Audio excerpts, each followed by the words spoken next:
باشمان هەیە پێگەیەکی جەماوەری باشمان هەیە کەس ناتوانێت دەست بۆ ئێمە بەرێ و بۆ کار و چالاکی ئێمە بەرێت یعنی حتا ئەو کاتانەش کە بەعس هەبوون کە بەعس هاتە سەر کایە و بەو هەموو زۆڵم و زۆر و دەسەڵات و چەک و کوشتنا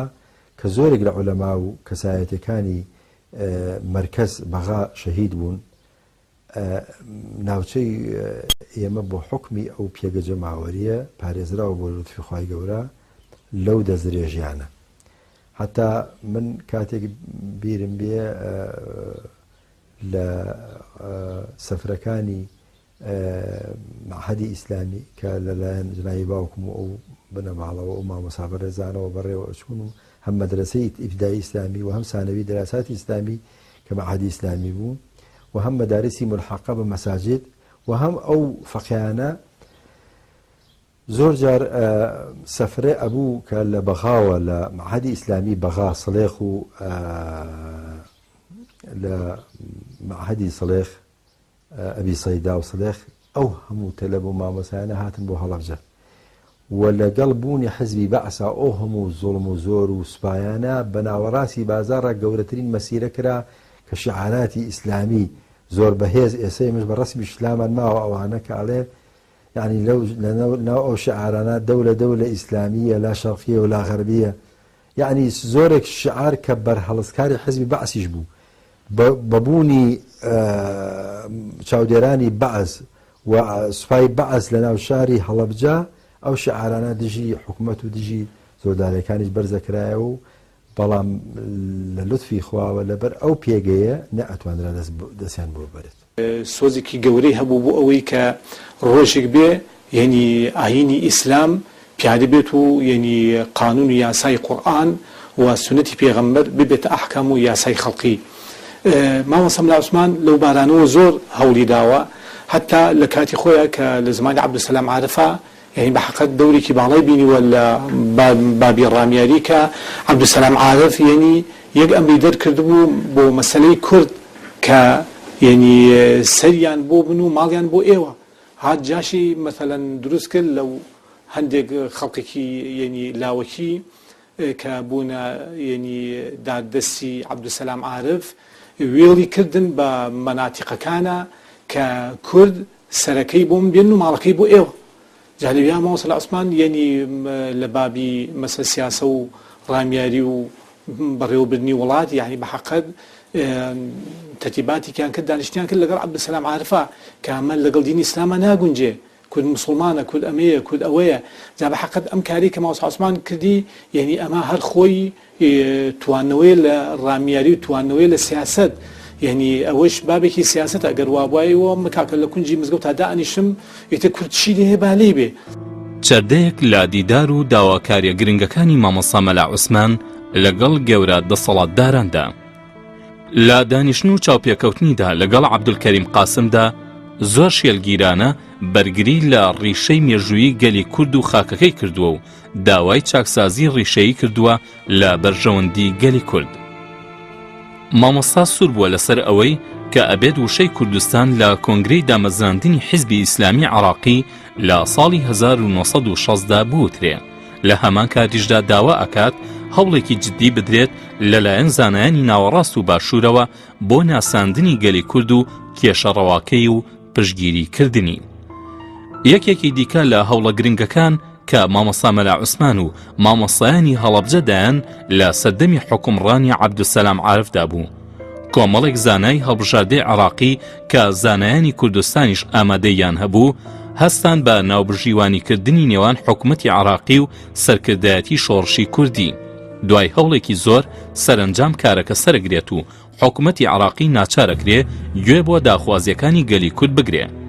ئەم ڕێکەوتنە و تەواوی پێشینە و هەوڵەکانی لەلایەن خودی زانایانەوە بوو بەبێ ئەوەی سەرکردەی هیچ لایەنێک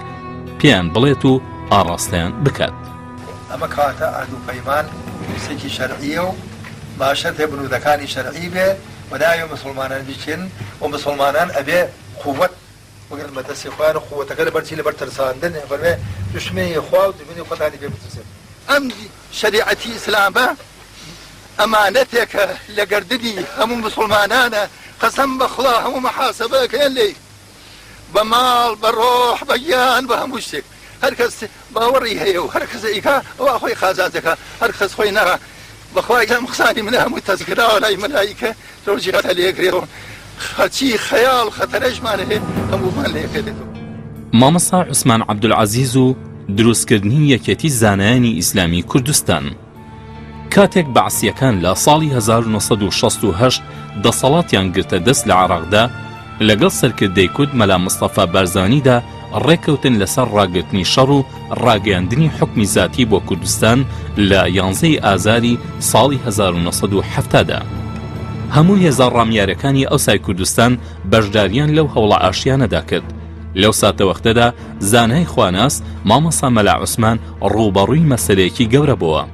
هەستی بە بەپرسیارەتی ئەکرد لە بەرامبەر ئەوەی کە لەو کاتەدا وەکو ڕەمزی بزاوتی ئیسلامی ئەناسرا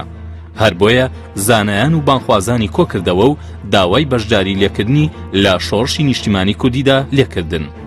ئەمەش لە ڕێگەی دروستکردنی دەستەیەک تایبەت بە زانایان کە تێکڕای توانە ئاینیە پەرتەوازەکان لەژێر چەتری خۆیدا کۆبکاتەوە هەروەها بۆ ئەوەی ئەوانیش لە شۆڕشی کوردیدا نەخشیان هەبێت و خزمەت بە گەل و نیشتیمانەکەیان بکەن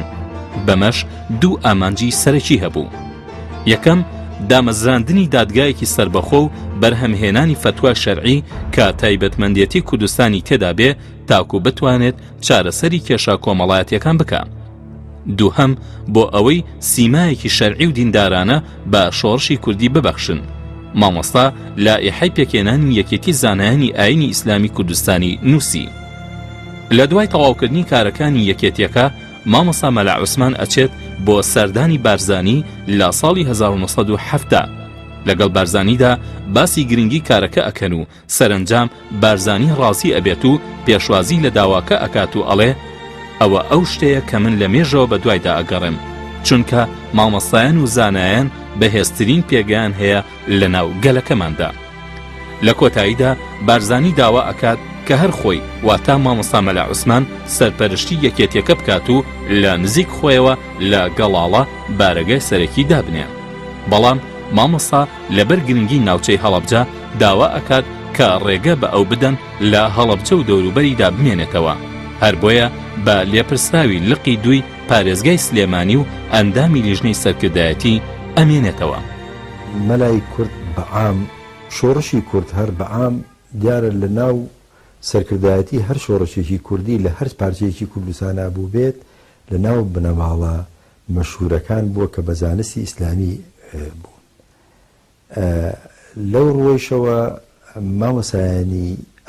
مامۆسایانی زانستی ئیسلامی لە هەموو شوێنێکە هاوکار و پشتیوانی ئەو شۆڕشانە بوون ئللا جگە لە حاڵاتێکی شازی کەم نەبێت کە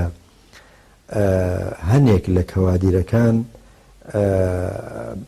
بە ئاشکرا بانگەشیان ئەکرد بۆ دژایەتی دین لە مەرحەلەیەکی زۆر کەمانە بێت ما باقی هەر هەمووی هاوکار و پشتیوانی شۆڕشی کورد بوون و ئەوانیش بەڕاستی هاوکار و پشتیوانی پرۆژەکانی مامۆسایان بوون چ پرۆژەی چاکسازی کۆمەڵایەتیان چ پرۆژەی خوێندن و زانستیان و هەموو چ پرۆژەی محاکیمی شەرعیان ناوچەکانە هەر مامۆسایی لە هەر گوندێکە لە شوێنێکە وەکو محکەمەیەکی شەرعی حەلی منازعاتی کرد هەمیشە پێشمەرگەی شۆڕش جێبەجێکەری فەرمانەکانی مامۆسا بوو دیارە